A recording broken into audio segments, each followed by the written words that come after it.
ভারতের প্রথম under water metro অর্থাৎ গঙ্গার নিচ দিয়ে যে মেট্রো রেল চালুর কথা রয়েছে সেটি কিন্তু প্রায় উদ্বোধনের মুখে।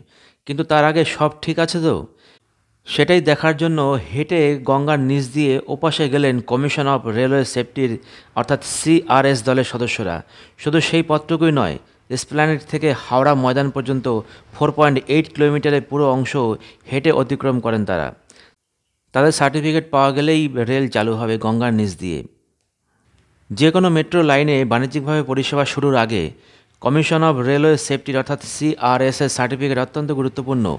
সেই অনুমোদন ছাড়া কোনো মেট্রো লাইনে বাণিজ্যিকভাবে পরিষেবা শুরু করা যায় না।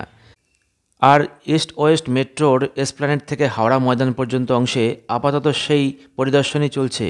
এক সপ্তাহ ধরে সেই পরিদর্শন চলবে বলে মেট্রো সূত্রের খবর। আর শনিবার সেই দলের প্রতিনিধিরা সুড়ঙ্গের মধ্য দিয়ে হেঁটে হাওড়া ময়দান থেকে এসপ্ল্যানেড পর্যন্ত আসেন। মেট্রো সূত্রে খবর, সেই সময় দুটি সুড়ঙ্গ লাইন অর্থাৎ ভেন্টিলেশনের ব্যবস্থা খতিয়ে দেখেন। যে সাব স্টেশন থেকে বিদ্যুৎ নিয়ে ইস্ট ওয়েস্ট মেট্রো চলবে সেটাও ঘুরে দেখেন তারা।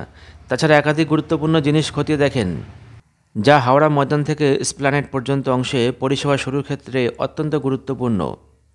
এমনিতে চলতি বছরের ডিসেম্বরের মধ্যে ইস্ট ওয়েস্ট মেট্রোর হাওড়া ময়দান থেকে এসপ্ল্যানেড পর্যন্ত অংশে বাণিজ্যিকভাবে পরিষেবা শুরু করার লক্ষ্যমাত্রা নেয় মেট্রো কর্তৃপক্ষ। সেই মতো জোর কদমে চলছে কাজ। লাগাতার হয়েছে ট্রায়াল রান, আর এবার চলছে সিআরএসের পরিদর্শন। যত তাড়াতাড়ি সিআরএসের অনুমোদন পাবে তত তাড়াতাড়ি শুরু হবে পরিষেবা।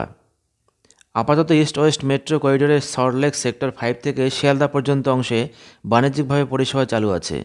প্রথম দফায় সল্টলেক সেক্টর 5 থেকে ফুলবাগান পর্যন্ত অংশে বাণিজ্যিকভাবে পরিষেবা শুরু হয়। তারপর যুক্ত হয় শিয়ালদা স্টেশন। এবার এসপ্ল্যানেড থেকে হাওড়া ময়দান পর্যন্ত অংশে পরিষেবা চালু করা হচ্ছে। আর বাকি যে শিয়ালদা থেকে এসপ্ল্যানেড পর্যন্ত অংশ সেটা তো থাকছেই। তা 2024 সালের জুনের মধ্যে চালু হয়ে যেতে পারে বলে মেট্রো সূত্রে জানা গিয়েছে।